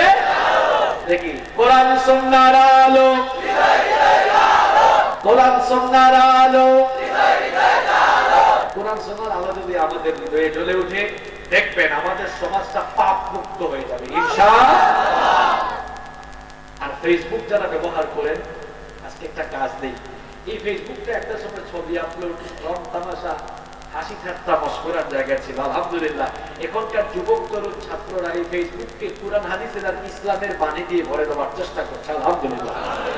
তাহলে যুবক ভাইয়েরা, ছাত্র ভাইয়েরা, আজকের মাহফিল শেষে একটা পোস্ট দেওয়া যাবে না যে আল কোরআনের আলো হৃদয়ে হৃদয়ে গেল? এই 2 লাইন পোস্ট করে সবাই ঘুমাবেলা করবে না ইনশাআল্লাহ। তাহলে আপনার ফ্রেন্ড লিস্টে যারা আছে এদের কাছে নতুন একটা স্লোগান পৌঁছে যাবে। সবাই ভাববে কি রে সারা জীবন দিলাম ঘরে ঘরে গেল, কমেন্টও করবে ভাই সব ভালো লাগছে ভালো লাগছে, তাই না? পারবেন না ইনশাআল্লাহ? পারা যাবে না ইনশাআল্লাহ? ফিরে যাচ্ছি আলোচনা। আমি বলছিলাম আল্লাহর হক আর বান্দার হকের মধ্যে পার্থক্য। আল্লাহর হক নষ্ট করে আপনি আল্লাহর কাছে মাফ চাইলে আল্লাহ মাফ করে দিবেন, কিন্তু বান্দার হক নষ্ট করে আল্লাহর কাছে তওবা করলে লাভ হবে। বান্দার হক নষ্ট করা যাবে। বান্দার হকের ব্যাপারে ইসলামে তোমরা সচেতন। This is the beauty of Islam. এটা ইসলামের সৌন্দর্য। ইসলাম মানবাধিকারের ধর্ম, মানবতার ধর্ম। বাংলাদেশ সহ পৃথিবীতে যত মানবতাবাদী আছে এদেরকে বলবো তোরা কুরআন পড়। তোরা যে মানবাধিকার বলে বলে চিল্লাস, তোরা তো কুরআন হাদিস পড়িস নাই। যদি কুরআন হাদিস পড়তি তাহলে মানবাধিকার কারে কয় ভালো করে বুঝতে পারতি। কোরআন সুন্নাহয় মানবাধিকারের কথা বেশি বলা হয়েছে এবং আল্লাহ কি সেনসিটিভ করে বলেছে যে বান্দা তুই বান্দার হক নষ্ট করে আমার কাছে আসিস না, সালাম নাই। তুই বান্দার হক নষ্ট করিস না। বান্দার হক নষ্ট করলে ওই বান্দার কাছে যা আমার কাছে আইসা কোনো বান্দার হক ভাইরা কি গুরুত্বপূর্ণ। একটা হাদিস আমার মনে পড়েছে, ভয়ঙ্কর হাদিস, আমি বলবো। একদিন নবীজি সাহাবীদেরকে বললেন আতাদরুনা মাল মুফলিস, আতাদরুনা মাল মুফলিস। সাহাবীরা বলো আমার উম্মতের মধ্যে সবচাইতে অসহায় কে? তোমরা কি তা জানো নাকি? ও সাহাবীরা বলো আমার উম্মতের মধ্যে সবচাইতে অসহায় কে? এই প্রশ্ন আপনাদেরকে আমি করলে, আমি যদি বলি ভাইরা বলেন তো আপনাদের এলাকায় সবচেয়ে অসহায় কে? ওই যে আমাদের এলাকায় একজন আছে, ঘর নাই বাড়ি নাই, ইটা নাই মাটি নাই, পয়সা নাই করি নাই, কিছুই নাই, সে হচ্ছে সবচেয়ে অসহায়। এভাবেই অনেকে উত্তর দিতে পারে। নবীজি যখন সাহাবীদেরকে বলেন সাহাবীরা বলো তো আমাদের মধ্যে সবচেয়ে অসহায় কে? সাহাবীরা উত্তর দিয়েছেন কি শুনেন, ইন্নাল মুফলিসা ফিনা মান লা দিরহাম লাহু ওয়া লা মাতা। সাহাবীরা বললেন ইয়া রাসূলুল্লাহ, পড়েন সাল্লাল্লাহু আলাইহি ওয়াসাল্লাম, আমাদের মধ্যে সবচেয়ে অসহায় হলো সে যার দিরহাম নাই, অর্থাৎ টাকা কড়ি নাই, অর্থবিত্ত নাই, সে হচ্ছে অসহায়। নবীজি তখন বললেন সাহাবীরা উত্তর কিন্তু ভুল দিয়েছ। সাহাবায়ে কেরাম বললেন ওগো আল্লাহর নবী, তাহলে সঠিক উত্তর আপনি আমাদেরকে জানিয়ে দেন, আপনি আমাদেরকে জানিয়ে দেন আমাদের মধ্যে সবচাইতে অসহায় কে? নবীজি তখন বললেন আমার উম্মতের মধ্যে সবচাইতে বড় অসহায় হলো সেই ব্যক্তি কিয়ামতের দিন যে ব্যক্তি বিরাট আমলের খাতা নিয়ে হাজির হওয়ার পরেও আমলের খাতা থেকে নেক আমল মানুষকে দিতে দিতে তার আমলের খাতা শূন্য হয়ে জাহান্নামে ঢুকে যাবে যারা, আমার উম্মতের সবচাইতে অসহায় হলো তারা। এবার আমার কথাটা বুঝেন, নবীজি কি বলবেন? সাহাবীদেরকে বললেন, মনোযোগ আছে আপনাদের? এই কথাটা বুঝলে আমার মনে হয় আর কোনো ওয়াজও লাগে না। নবীজি বললেন সাহাবীরা আমার উম্মতের সবচেয়ে অসহায় হলো সেই ব্যক্তি কিয়ামতের দিন। এই পুস্তকের দিকে তাকান, লেখা আছে না? একটা উদাহরণ হচ্ছে এই পুস্তকের top to bottom, top to bottom লেখা আছে না? কিয়ামতের দিন একজন লোক হাসরের মাঠে উঠবে, সে নামাজ পড়েছে, রোজা রেখেছে, হজ করেছে, যাকাত দিয়েছে, দান করেছে, এই যে নেক কাজগুলো করেছে, ফেরেশতা কি দুই কাজে তো বিলন আছে না? ফেরেশতা কি সওয়াবগুলো লিখতেছে না? কিয়ামতের দিন নবীজি বলছেন এইরকম একজন নেককার লোক হাজির হবে যার আমলের খাতায় এইরকম নেকি লেখা থাকবে, বিরাট নেকি। এই লোকটাকে যখন জান্নাতের দিকে নিয়ে যাওয়া হবে আল্লাহ বলবেন দাঁড়া, বিচার তো কিয়ামতে আছে। কিয়ামতের দিন বিচারের মালিক কে? মালিকি মালিকি জানেন না? একটা মালিকি ইয়াউমিদ্দিন, বিচার দিবসের মালিক যিনি তিনি কে? আল্লাহ বলবেন দাঁড়া, দাঁড়া, বিচার আছে। ফেরেশতাদেরকে আল্লাহ তাআলা বলবেন এই লোকটা যে মানুষগুলোর হক নষ্ট করেছে এদেরকে ডেকে আনো। ওই যে মানুষের জায়গা জমি দখল করছেন, আল্লাহ বলবেন দেখি অমুক রে ডেকে আনো, যার জায়গা সম্পদে দখল করছে। আল্লাহ বলবেন ওই ওই সকল লোকদেরকে ডেকে আনো যাদের যাদের হক নষ্ট করেছে। যে একটু ক্ষমতা পাই, এই যে আপনি মানসরে নিরপরাধ মানুষগুলোকে যে আপনি জেলখানায় ঢুকায় রেখেছেন, কিয়ামতের দিন কড়ায় গন্ডায় হিসাব দিয়ে তারপরে দেওয়া লাগবে। তাকে আপনি মিথ্যা মামলা দিয়ে তার পরিবার থেকে মাসের পর মাস, বছরের পর বছর তার পরিবার থেকে আপনি তাকে বিচ্ছিন্ন রেখেছেন, তার উপর জুলুম করেছেন, আপনি তার হক নষ্ট করেছেন, তার পরিবারের হক আপনি নষ্ট করেছেন। এখন তো পৃথিবীতে এমন অসভ্য বহু সমাজ আছে, পৃথিবীতে এমন বহু অসভ্য সমাজ আছে, যে অসভ্য সমাজের বিচার ব্যবস্থায় দেখা যায় চোর, ডাকাত, সন্ত্রাস, চাঁদাবাজ, টেন্ডারবাজ আর বেশ্যা মহিলারা বীর চিহ্ন দেখিয়ে জেলখানা থেকে চলে যায়, আর বড় বড় শাইখুল হাদিস, মুফাসসির, মুহাদ্দিস আর আল্লামারা নিরপরাধ ভাবে জেলখানায় বন্দী হয়ে আছে। আল্লাহু আকবার। মুক্তি চাই, মুক্তি চাই, মুক্তি চাই, মুক্তি চাই, আমার মুক্তি চাই, মাহফিলে আপনারা কারো নাম নেবেন না। মাহফিল পলিটিক্যাল মঞ্চ না। যেভাবে স্লোগান দেন আপনারা মনে হয় এটা পলিটিক্যাল মঞ্চ, এটা হচ্ছে দ্বীনি মাহফিল, এটা কুরআন হাদিসের মঞ্চ। আমি যে কথা বললাম কোন দলের নাম, কোন ব্যক্তির নাম বলেছি, কোন দেশের নাম বলেছি, কোন আদালতের নাম বলেছি? আমার কথা তো কেউ পাঠ করতে পারবে না। এখন কেউ যদি আসেও সে নিজের টাকায় পড়বে কেন? আমি তাকে বলবো, আমি বললাম কুরআন হাদিসের কথা, আপনার গায়ে লাগলো কেন? চরিত্র কি আপনার মিলে গেছে না? আপনারা ব্যক্তির নাম কেন নিলেন? এত আবেগ দেখায়। মসজিদে সব দলের মানুষ যায়, এখানে আওয়ামী লীগের মানুষ যায়, বিএনপির মানুষ যায়, জামাতের মানুষ যায়, হেফাজতের মানুষ যায়, চরমুনায় মানুষ যায়। মসজিদ দোলাদলির জায়গা, ঠিক তেমনি ভাবে মাহফিল দোলাদলির জায়গা। এখানে আওয়ামী লীগের মানুষ আসে, বিএনপির মানুষ আসে, জামাতের মানুষ আসে, হেফাজতের মানুষ আসে, কৌমির মানুষ আসে, আলিয়ার মানুষ আসে। এখানে তো মানুষ দোলাদলি করার জন্য আসে। মাহফিলে আমরা যারা কথা বলি, আমরা আমাদের ভাইদেরকে হেদায়েতের নিয়তে হেদায়েতের দিকে আনার উদ্দেশ্যে কথা বলি। আমরা কোনো ব্যক্তির দিকে মানুষকে ডাকি না, কোন দলের দালালি করি না। তবে এটা সত্য, আমরা আল্লাহ আর তার রাসূলের দালালি করি। এটা করতেই থাকবো, আমাদেরকে বাধা দিয়েও থামানো যাবে না। কারণ আল্লাহর দ্বীনের পথে আমরা কথা বলা শুরু করেছি, আল্লাহ আর আল্লাহর রাসূলের পক্ষে কথা বলেই যাবো, কেউ থামাতে পারবে না ইনশাআল্লাহ। তো মাহফিলে আইসা কোন ব্যক্তি কিংবা কারো নাম কখনো করবেন না। আমার কথা রাগ করেছেন আপনারা? আমি কি ভুল কিছু বলেছি? মাহফিল গুলো কি পলিটিক্যাল মঞ্চ? যদি পলিটিক্যাল মঞ্চ হয়, যদি পলিটিক্যাল মঞ্চ হয়, আপনি আপনার দলের কথা বলেন, আপনি আপনার দলের নেতার নাম বলেন, অসুবিধা আছে? এটা মাহফিল। এখানে স্লোগান দিলে স্লোগানগুলো হতে হবে সুন্দর, শালীন। আমি বলছি না যে আপনারা অশালীন স্লোগান দিয়েছেন, সেটা আমি বলছি না, কিন্তু আমি বলছি আপনাকে পরিবেশ পরিস্থিতি বিবেচনায় রেখে কথা বলতে হবে।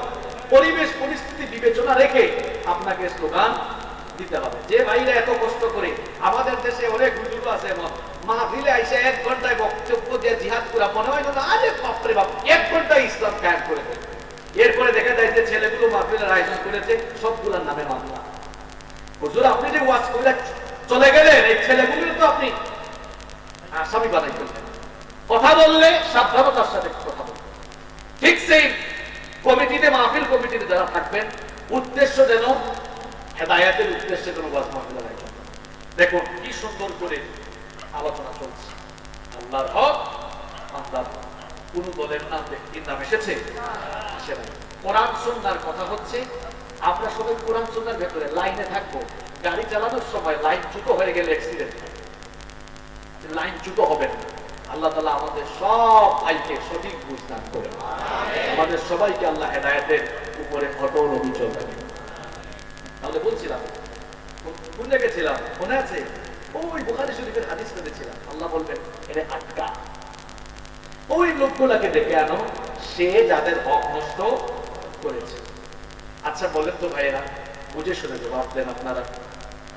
মনে করেন এই এলাকায় একটা মারামারি হয়েছে, এই এলাকায় কোন একটা ঘটনা ঘটেছে, এলাকার মুরব্বিয়ান বা জনপ্রতিনিধি যারা আছেন তারা বসে এবার সালিশ করছেন, বিচার করছেন। এখন যিনি ক্ষতিগ্রস্ত হয়েছেন মুরব্বীরা বললেন যে তুমি ওর যে ক্ষতিগ্রস্ত ক্ষতিপূরণ দাও। এরকম রায় হয় না মাঝে মাঝে, মানুষ ক্ষতিপূরণ দেয়। ক্ষতিপূরণ ঠিক হয়তো কয়েকজন বলো ঠিক আছে তার 10 লক্ষ টাকা দাও ক্ষতিপূরণ, কারণ তার যে ক্ষতি হয়েছে এটা প্রায় 10 লক্ষ টাকা সমান হয়েছে। আমি এই উদাহরণটা এই জন্য দিচ্ছি, কিয়ামতের দিন আপনি যার হক নষ্ট করেছেন, যার ক্ষতি করেছেন, ক্ষতিপূরণ দেওয়া লাগবে না? লাগবে। এখন দুনিয়াতে না হয় টাকা পয়সা ক্ষতিপূরণ হিসাবে দেওয়া যায়, কিয়ামতের মাঠে কি ক্ষতিপূরণ টাকা পয়সা কাজে আসবে? বলেন ভাইরা, কাজে আসবে? কিয়ামতের দিন ক্ষতিপূরণ একটা জিনিস থাকবে, সেটা কি? হ্যাঁ, সবাই বলেন কি? আল্লাহ বলবেন তুমি যে এদের হক নষ্ট করলা, ক্ষতিপূরণ দাও।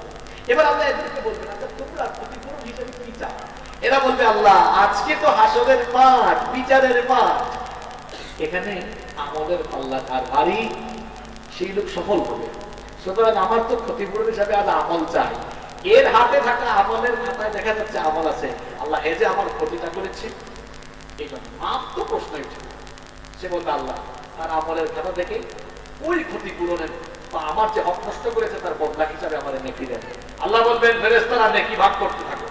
এবার শুনেন এইরকম ওই যে একটু আগে এই পোস্টারটা তুলছিলাম না, টপ টু বটম লেখা, এবার দেওয়া শুরু হবে। আস্তে আস্তে লাইন পোস্টার থাকবে, তাই না? দেওয়া শুরু হবে, দিতে দিতে পাওনাদারের লাইন অবশিষ্ট, পাওনাদার আরো বাকি থাকবে, কিন্তু তার আমলের খাতা এইরকম দেখে এইরকম লাইন খালি হয়ে যাবে। কথা বুঝতেছেন? খালি হয়ে গেল, পাওনাদার আছে না, ক্ষতিপূরণ দেওয়ার আরো। এইরকম কিয়ামতের দিন বড় বড় অনেক মানুষ, অনেক হাজি সাহেব আটকাবে, অনেক নামাজিও আটকাবে, অনেক আলেম আটকে যাবে। এইরকম বিশাল আমলের খাতা নিয়ে মানুষের হক নষ্ট করার কারণে সেই ক্ষতিগ্রস্ত মানুষগুলোকে তাদের ক্ষতিপূরণ হিসাবে নিজের আমলের খাতা থেকে নেকি দিতে দিতে একেবারে নেকি শূন্য, আমল শূন্য হয়ে জাহান্নামে চলে যাবে যারা। নবীজি বলেছেন সাহাবীরা আমার উম্মতরা শোনো, আমার উম্মতের সবচাইতে অসহায় হলো তারা। আর ওয়াজ লাগে বলেন? হ্যাঁ, এই কথাটা বুঝলে আর ওয়াজ লাগে? কিভাবে আপনি মানুষের হক নষ্ট করেন ভাই? কিভাবে মৌখিক ভাবে মানুষকে কষ্ট দেন, মানসিক ভাবে মানুষের আপনি মানুষকে কষ্ট দেন, কিভাবে আপনি মানুষকে শারীরিক ভাবে, আর্থিক ভাবে, মুআমালাত মুআশারাতে মানুষকে কষ্ট দেন, কিভাবে মানুষের হক নষ্ট করেন? মনে রাখবেন আপনি বান্দার হক নষ্ট করে তাহাজ্জুদের নামাজে মাথা নত করে সাজদা দিয়ে চোখের পানি ফেলতে থাকবেন, মাপ পাবেন না, ক্ষমা পাবেন না যতক্ষণ বান্দার হক বান্দারে ফিরিয়ে দিবেন না যতক্ষণ, অথবা বান্দার পায়ে ধরে তার কাছ থেকে মাপ চাইবেন না ততক্ষণ। কয়টা পয়েন্ট আলোচনা করতেছি? কয়টা পয়েন্ট বলছি? কয়টা একটু রিপিট করি।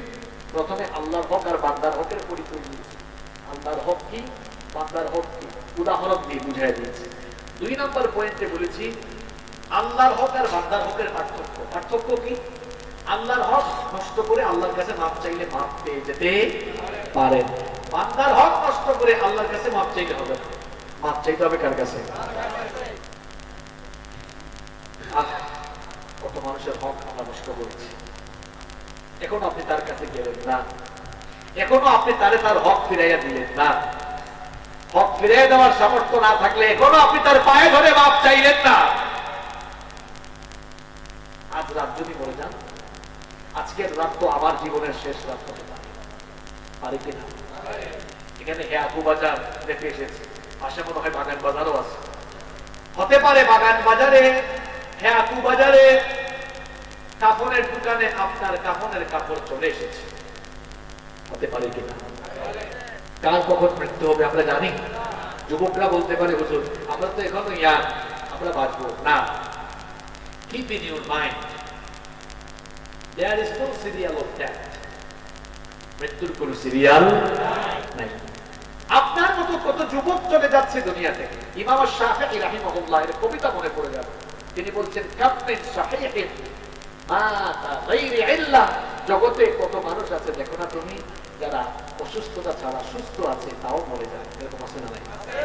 আবার তিনি পরের লাইনে বলছেন এমন বহু মানুষ আছে দেখো না যারা দীর্ঘদিন ধরে অসুস্থ, তার রহমতে বেঁচে আছে। মৌতের খবর একজন ছাড়া কেউ জানে না, তিনি কি? আমার বাবারা, আমার ভাইয়েরা, দেখুন এই যে হাতের মধ্যে এখন একটা স্মার্টফোন থাকলে, স্মার্টফোনের সাথে যদি ইন্টারনেট কানেকশন থাকে, তাহলে ঘরে বসে গোটা দুনিয়ার খবর এখন নেওয়া যায়। ঘরে বসে গোটা দুনিয়ার খবর নেওয়া গেলেও আমরা তো কেউ জানি না আমাদের কার জন্য কাপড়ের কাপড় এসে দোকানে রেডি হয়ে আছে।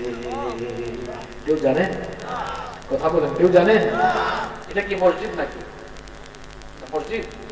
এই মসজিদে মাঝে মাঝে মানুষের মৃত্যুর খবর আলান ঘোষণা হয় না? এমন একটা সময় আসবে যখন মসজিদের মাইক থেকে আপনার মৃত্যুর খবর ঘোষণা করা হবে।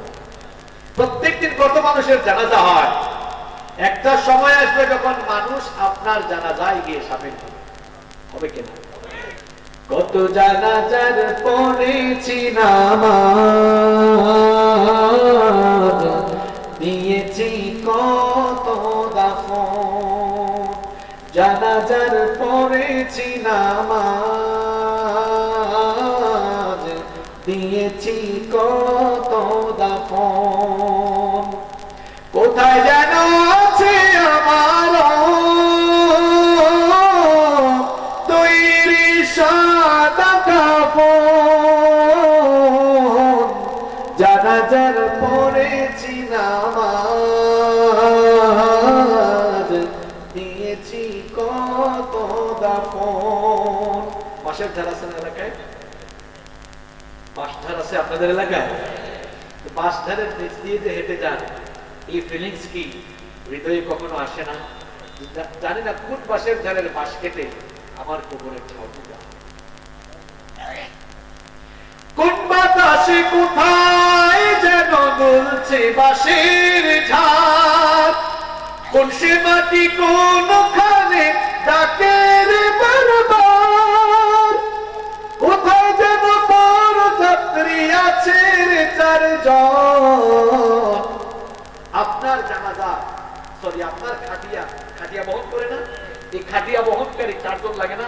এই চারজন মনে হয় এখানে আছে, এখানে থাকতে পারে না? কোথায় যেন বড় যাত্রী আছে রে চারজন। জানাজার পড়েছি নামাজ, দিয়েছি কত দাফন। কত জানাজার পড়েছি নামাজ, দিয়েছি কত দাফন। এনি টাইম আপনার মুখ চলে আসবে, যে কোনো time. No one can escape from that. এই মৃত্যু থেকে কেউ পালাতে পারবে না। আপনার নামে থানায় মামলা হলে থানা থেকে পুলিশ এসেছে, আপনি এই খবর জেনেছেন, এই খবর জেনে ঘরের বাড়ির পিছনের দরজা দিয়ে পালাইয়া বাঁচতে পারবেন। কিন্তু মালাকুল মউত যখন আসবে, দৌড়াইয়া কুল কিনার পাবেন না। কোথায় যাবেন আপনি? যেখানেই যাবেন মালাকুল মউত, ঠিক কিনা? আপনি এখনো বান্দার হক বান্দারে ফিরাইয়া দিলেন না, এখনো তার কাছে মাফ চাইলেন না, এখন তো বলে যেতে পারে। প্লিজ রিকোয়েস্ট করছি ভাইরা, আজ মাহফিল শেষে যাদের হক মেরে খাইছেন, আল্লাহর ওয়াস্তে হক ফিরায় দেন। অথবা হক ফিরায় দেওয়ার সামর্থ্য না থাকলে তার পায়ে ধরে বলেন, ভাই রে আল্লাহর ওয়াস্তে মাফ করে দাও, তোমার হকটা আমি নষ্ট করে ফেলেছি, আমি তোমার দিনী ভাই, আমি তো মুসলমান, তুমি মুসলমান, আমরা তো দুজনে দিনী ভাই, আমি তোমার ভাই, আমি তোমার হকটা নষ্ট করে ফেলেছি, আমি ভুল করেছি, আমি অন্যায় করেছি, আল্লাহর ওয়াস্তে তুমি আমারে মাফ করে দাও। সে তো মানুষ, তার কাছে এরকম কে মাফ চাইলে বলে মাফ করে দিবে না? বলে মাফ করে দিবে না? আপনি কি এই কাজটা করতে পারেন না? না হুজুর, আমার প্রেস্টিজ নষ্ট হয়ে যাবে। আপনার প্রেস্টিজ নিয়ে থাকে কি আমাদের মনে তো আটকে যাবে। বলেছিলাম 3টা পয়েন্টে আলোচনা করব, লাস্ট একটা পয়েন্ট পরে শেষ করছি। কষ্ট হচ্ছে আপনাদের? লম্বা সময় হয়ে গেছে না? কষ্ট হচ্ছে? 3 নম্বর পয়েন্টটা বলবো নাকি শেষ করে দিব? দেখুন আজকে আলোচনার বিষয় কি? আল্লাহর হক, বান্দার হক। প্রথম পয়েন্ট কি ছিল? আল্লাহর হক আর বান্দার হকের পরিচয়। না, প্রথমে পরিচয়, উদাহরণ সহ পরিচয় দিয়েছি। দ্বিতীয় পয়েন্টে আমরা কথা বলেছি আল্লাহর হক আর বান্দার হকের পার্থক্য। 3 নাম্বার, বান্দার হক যে নষ্ট হচ্ছে বান্দার হক যে আমরা প্রাত্যহিক জীবনে চলাফেরায় নষ্ট করি, কিছু নমুনা আমি কি বলবো? 3 নম্বর পয়েন্ট, দেখুন বান্দার হককে আপনি নষ্ট করছেন। বলে যাচ্ছি, খেয়াল করুন, আমরা গীবত করছি। আমি যে আমার এক ভাইয়ের গীবত করলাম, আমি তার হক নষ্ট করে ফেললাম না? গীবতকে মরা ভাইয়ের দুস্থ খাওয়ার সাথে তুলনা করেছেন কি?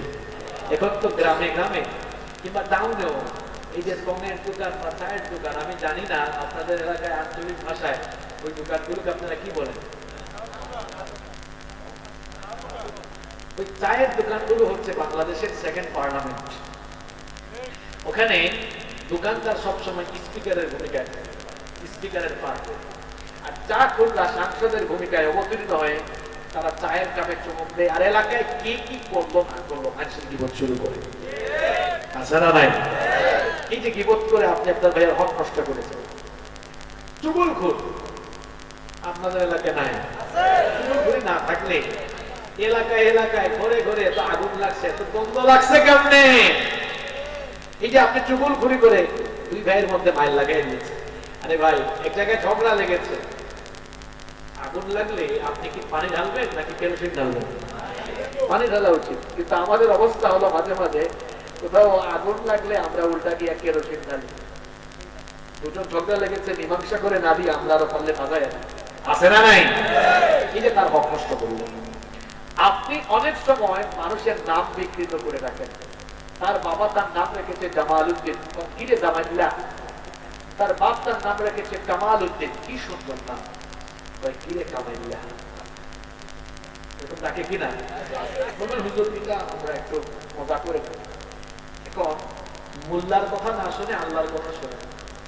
আল্লাহ তাআলা সূরা হুজুরাতের মধ্যে বলেছেন, ওয়ালা তানাবাযু বিল আলকাব বিসাল ইসমুল ফুসুক বাদাল ঈমান। কথাটা কার? আল্লাহ বললেন, ওয়ালা তানাবাযু বিল আলকাব, মানুষকে মন্দ নামে ডেকে না। বিসাল ইসমুল ফুসুক বাদাল ঈমান, ঈমান আনার পরে কাউকে মন্দ নামে, জঘন্য নামে বা নাম বিকৃত করে ডাকা মারাত্মক গুনাহ, এটা কবিরা গুনাহ। তাইলে নাম বিকৃত করে ডাকলে ওই ভাইরা তো আপনি হক নষ্ট করলেন। মানুষকে তুচ্ছ তাচ্ছিল্য করি না আমরা অনেক সময় করি। এক লোক একটু মোটা, কয় কিরে মটকা। এক লোক একটু চিকন, কয় কিরে চিকনা। সহজ সরল কিছু মানুষ আছে আমাদের সমাজে, কয় কিরে আবুল, হ্যাঁ মফিজ, কি অবস্থা? আল্লাহ কোরআনে নিষেধ করেছেন, ইয়া আইয়ুহাল্লাযীনা আমানু লা ইয়াসখার কওমুন মিন কওমিন, কোন সম্প্রদায়কে কমানো ঠাট্টা উপহাস। বাহিরের কথা কি বলবো? আপনি তো ঘরের ভিতর হক নষ্ট করতেছেন। আপনি স্বামী আপনার স্ত্রীর হক নষ্ট করেন, স্ত্রী স্বামীর হক নষ্ট করছে, মা বাপ সন্তানের হক নষ্ট করছে। কিভাবে সন্তানের হক নষ্ট করছে? এই মা বাপ তার ছেলে মেয়ের সুন্দর একটা নামও রাখছে, ছেলে মেয়েদের সুন্দর নাম রাখা সন্তানের হক। এখন মুসলমান কুলামাইয়াদের নাম শুনলে বোঝা যায় না এটা মুসলমান না অন্য কোনো ধর্ম। কিছুদিন আগে ফেসবুকে যুবক ভাইরা পোস্টার দেখেছেন না? মাহফিলে সভাপতি সাহেবের নাম চিনি, প্রধান অতিথি একজনের নাম বিস্কুট। চিনি আছে, বিস্কুটও আছে, চা পাতা থাকলে হইতো, চাটা বানানো যেত। এই হচ্ছে অবস্থা। কি নাম রেখেছে? ছেলের নাম রাখছে সাগর, এখানে সাগর কেউ থাকলে রাগ করো না ভাই। মেয়ের নাম রেখেছে নদী। সাগর নাম রেখে হুজুরকে এসে বলতেছে, হুজুর আমার ছেলেদের মাথায় হাত বুলাই দেন। অনেক বড় আলেম বানাবো, হাত দিতে দিয়েছে। বলেন কোন হুজুরের নাম আজ পর্যন্ত শুনছেন? হাফেজ মাওলানা সাগর আহমেদ, হাফেজ মাওলানা আকাশ আহমেদ শুনছেন কোনদিন আপনারা? আমি তো পুরাই গলত করে রেখেছেন ভাই। পুলার নাম সাগর, মায়ার নাম রেখেছে নদী। এই লোকটারে যদি আল্লাহ আরো কিছু পুলা মায়া দেয়, আগের গুলার নাম যেহেতু রাখছে সাগর আর নদী, পরের গুলার নাম রাখার সম্ভাবনা আছে খাল, বিল, পুকুর, কুয়া। আর তার নাম রাখার সিস্টেম তো এরকমই বলছে, ঠিক না? আরেকজন তার ছেলের নাম রেখেছে তুফান। কি রাখছে? কি বলে এরকম নাম আছে না? আগুন, আগুন, তুফান। বললাম ভাই আপনি তুফান রাখছেন কেন? কয় হুজুর আমি তো অবস্থা বুঝে ব্যবস্থা নিয়ে ফেলেছি। মানে কয় তুফানের সময় আমার ছেলেটার জন্ম হয়েছে, এই জন্য অবস্থাকে স্মরণীয় করে রাখলাম, তুফান রেখে দিয়েছে। আরেক জায়গায় আরেকজন মেয়ের নাম রেখেছে বৃষ্টি। এই এলাকায় আছে নাকি বৃষ্টি? এত মেয়েদের নামের কালেকশন আপনাদের কাছে আছে। বৃষ্টি রাখলেন কেন ভাই? কয় হুজুর বৃষ্টির সময় হয়েছে। এই যে আপনি অবস্থা বুঝে ব্যবস্থা নেন। এখন যদি এই যে বৈশাখ মাস আসতেছে, বজ্রপাতের সময় আরেকটা হয়, আপনি কি নাম রাখবেন যে ঠাড়া পড়ছে? কারণ আপনার তো আপনার লক্ষণ ভালো না। আপনি যে সময় যে অবস্থা ওই সময় ওই ব্যবস্থা নেন, এরকম নাম রাখা যাবে? ছেলে মেয়েদের সুন্দর নাম রাখে না, আলেমদের সাথে পরামর্শ করে নাম রাখে, নবীদের নামের সাথে মিলান, সাহাবীদের নামের সাথে মিলান, বড় বড় বুজুর্গদের নামের সাথে মিলিয়ে রাখেন, আলেমদের সাথে পরামর্শ করে রাখেন। আপনার সন্তানকে দ্বীন শিখান, আদব শিখান, তাকে কোরআন শিখান। আপনার সন্তানকে ওয়া ক খ এবিসিডি শিখাবেন, পরে আলিফ বা তা শেখাবেন সবার আগে। ব্যাকরণ বুঝেন আপনারা? বেকুব আর কি, বেকুব বুঝেন? কি বলেন আঞ্চলিক ভাষায়? বেকুব বলেন? এক বেকুব গাছ লাগায় না, গাছ না লাগায় এক ফলের আশা করে বসে আছে। আরে বেকুব, ফল পেতে হলে তো গাছ লাগাতে হয়, গাছ লাগানোর পরে গাছের গোড়ায় পানি ঢালতে হয়, পরিচর্যা করতে হয়, তারপরে না ফল পেতে হয়। গাছ না লাগিয়ে যেমন ফলের আশা করা বোকামি, ঠিক তেমনি সন্তানের হক আদায় না করে, সন্তানকে দ্বীনি শিক্ষা না দিয়ে ওই সন্তানের কাছ থেকে খেদমতের আশা করাও মারাত্মক বোকামি। গাছ লাগিয়ে যেমন গাছের গোড়ায় পানি ঢালতে হয়, ওটার পরিচর্যা করতে হয়, ঠিক তেমনি সন্তান জন্ম দিয়ে বাবা পাওয়া যায় না। ওই গাছের গোড়ায় পানি ঢালার মতো এই সন্তানকে লালন পালনে আপনাকে দায়িত্বশীল ভূমিকা পালন করতে হবে, দ্বীন শেখাতে হবে, কোরআন সুন্নাহ শেখাইতে হবে। দেখবেন এরপরে এই সন্তানগুলো চরিত্রবান হয়ে মা বাবার খেদমত করবে, ঠিক কিনা? সন্তানের হক নষ্ট করছেন, ছেলেকে সম্পদ দিচ্ছেন, মেয়েকে সম্পদ দিচ্ছেন না, মেয়ের সম্পদ, মেয়ের হক নষ্ট করছেন। আপনার অধীনস্থ চাকর বাকরকে চাকরি করান, ন্যায্য বেতন দেন না, তার হক নষ্ট করছেন। আপনি ক্ষমতা পাইয়া মানুষের জায়গা জমি দখল করছেন, আপনি এতিমের মাল মেরে খাইছেন, আছে না নাই? আপনি আমানতের টাকা পেটের ভিতর ঢুকাই ফেলছেন, আপনি জনপ্রতিনিধি হওয়ার পরে জনগণের আমানত আপনার পেটের ভিতরে ঢুকাইছেন। এখন তো এমন কিছু শেষরা চোরও আছে, আমরা তো খাটের নিচে জুতা রাখি, আর এই শেষরা চোর গুলো জনগণের তেল চুরি করে তারা তাদের খাটের নিচে লুকায় রাখে, আছে না নাই? মানুষের টিন, মানুষের নামে রিলিফ আসে, ওইটা আপনার পেটে ঢুকে। এরকম জনগণের হক, মানুষের হক নষ্ট করে তারপরে বাপরে বাপ ভজও দেখি করে জাকাতও দেয়, বিজ্ঞপ্তি দিয়ে অমুক চৌধুরী সাহেব জাকাত দিবে না তো তারিখ সবাই আসবে। বাপরে বাপ, জাকাত না দিয়ে তুই আগে মানুষের হক ফিরাইয়া দে, ঠিক কিনা? জাকাত করে দিস, আগে মানুষের হক দে, নইলে জাকাত দিয়েও আল্লাহর কাছ থেকে বাঁচা যাবে না। এভাবে হক নষ্ট হচ্ছে, এভাবে হক নষ্ট হচ্ছে। একটু সামান্য ক্ষমতা পেলে এর নামে তার নামে মামলা দিচ্ছে, ক্ষমতা আছে তো। আমাদের অবস্থা হয়ে যায় এমন, যে যখন চেয়ারে সে উঠে যায় গিয়ারে। আমি নিজেও তো গিয়ারে, কারণ আমি চেয়ারে, তো আমার গিয়ার ঠিক আছে, কোরআনের পক্ষে আছে, ইসলামের পক্ষে আছে। চেয়ারে উঠে গিয়ার যদি ইসলামের বিরুদ্ধে যায়, মনে রাখবেন চেয়ারে বসাইছেন তিনি, চেয়ার থেকে বেইজ্জত করে জুতার বাড়ি খাওয়াইয়া নামাইতে পারে না তিনি। ওই টাকলারে আল্লাহ কি করেছে? চেয়ারে বসেছে কথা, ইসলাম থাকবে না। এ পাগলা, ইসলাম তো ছিল, আছে, থাকবেও, তোর মতো পাগল ছাগল থাকতে পারবে না। ওই লতিফ সিদ্দিকী থেকে নিয়ে শুরু করে এই টাকলা পর্যন্ত যেগুলাই ইসলামের বিরুদ্ধে বেয়াদবি করেছে, সব কয়টাকে আল্লাহ বেইজ্জত বানায়া মানুষের সামনে ছেড়ে দিয়েছে।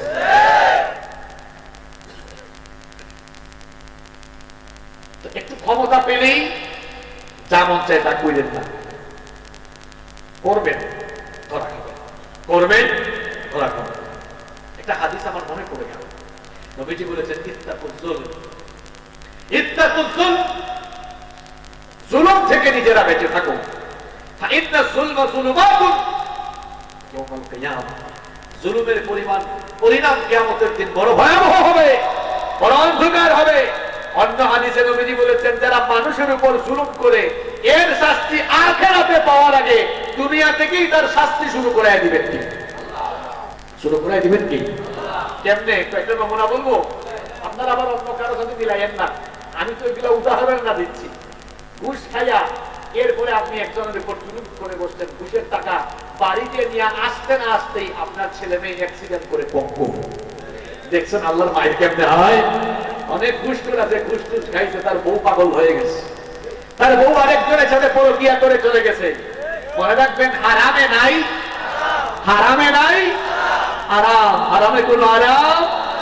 হালাল অল্প করতেও আপনি আরাম পাবেন, কারণ বরকত চলে আসলে জিনিস অল্প হলেও দেখবেন নিয়ামত বেড়ে যাবে ইনশাআল্লাহ। তাহলে আল্লাহর হক বান্দার হক নিয়ে কথা বললাম কেন ভাইরা জানেন? আল্লাহর হক বান্দার হক নিয়ে এজন্য কথা বলেছি, সামনে একটা মাস আসতেছে, মাসটার নাম কি? এটা ইসলামী সঙ্গীত গাইলাম না, কেন গাইছি জানেন? যেন রমজান রমজান একটা আমেজ আপনাদের ভেতরে চলে আসে, এই রমজানটা যেন আমাদের গুনাহ মাফের মাস হয়ে যায়। বলেন আমিন।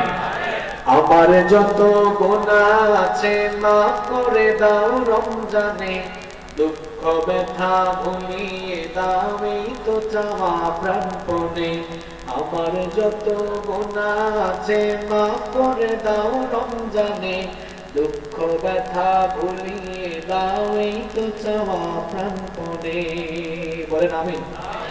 রমজানের হক আদায় করার শক্তি দাও প্রভু, রমজানের হক আদায় করার শক্তি দাও প্রভু।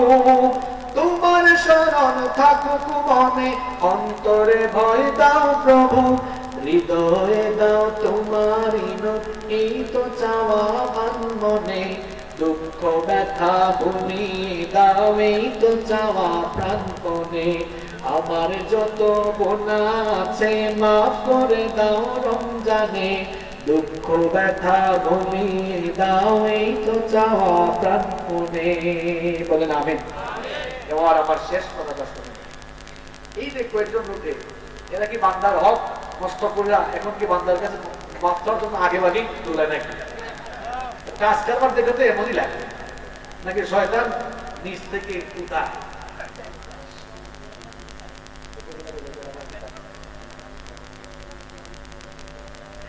শোনেন, এই রমজান মাসকে সামনে রেখে আজকে এই অবস্থা, এই বিষয়টা নিয়ে কথা বলেছি কেন?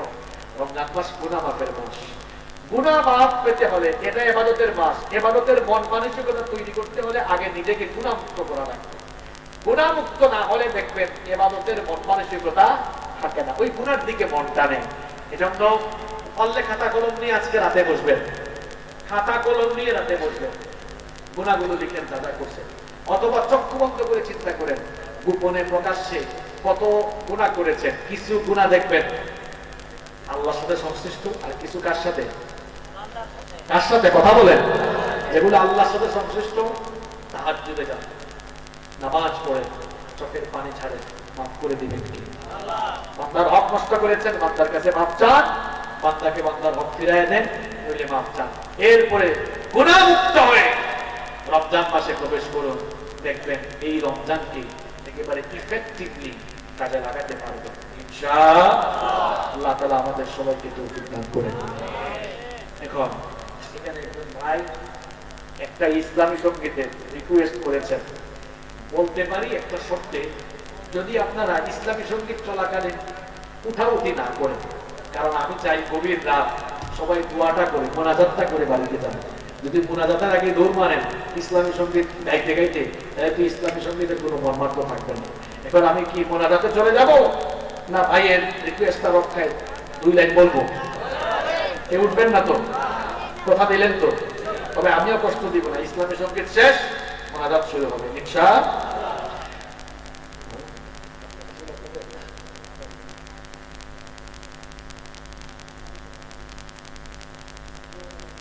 এটা তো মসজিদের মাহফিল, চিন্তা করেন লম্বা কিছু হবে না। মসজিদকে ভালোবাসেন কে কে? হাত তুলেন তো, সবাই হাত তুলেন। মারা সারা বহু সময় ধরে বসে আছে, ভলান্টার ভাইরা ঢুকে, এরা যে মসজিদকে ভালোবাসে বলছে এটার প্রমাণ লাগবে। সবাই পকেটে হাত ঢুকান, মানুষের পকেটে ঢুকেন, নিজের পকেটে ঢুকান। এই যে ভলান্টার ভাইরা ঢুকে যাচ্ছে চাদর নিয়ে, ব্যাগ নিয়ে, সবাই একটু মসজিদে, আল্লাহ পবিত্র ঘর মসজিদে আপনারা সবাই শামিল হন। আর আমিও এটা বলে ফেলি, আমাদের ভালোবাসা সবই যেন হয় শুধু প্রভু তোমারই জন্য। আমরা পরস্পর পরস্পরকে ভালোবাসি কার সন্তুষ্টির জন্য? কার সন্তুষ্টির জন্য? আমাদের ভালোবাসা সবই যেন হয় শুধু প্রভু তোমারই জন্য।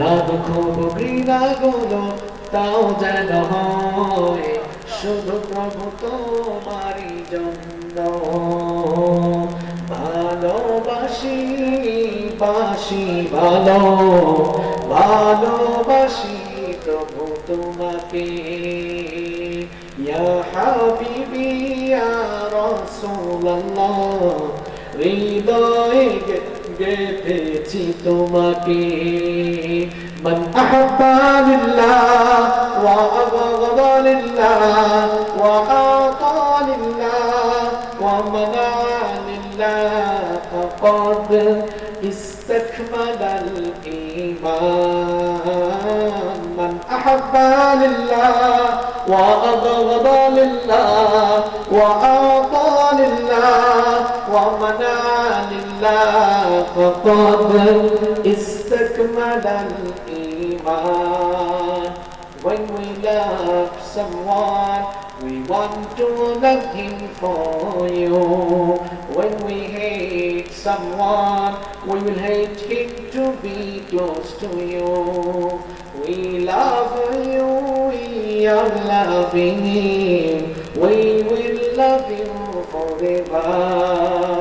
Ya Habibi, Ya Rasulallah, we will keep you in our heart.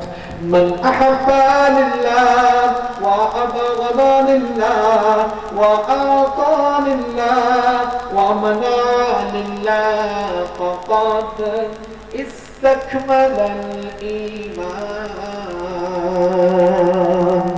যত আলোচনা হয়েছে আল্লাহ তাআলা আমাকে সহ আপনাদের সবাইকে আমল করার তৌফিক দান করেন।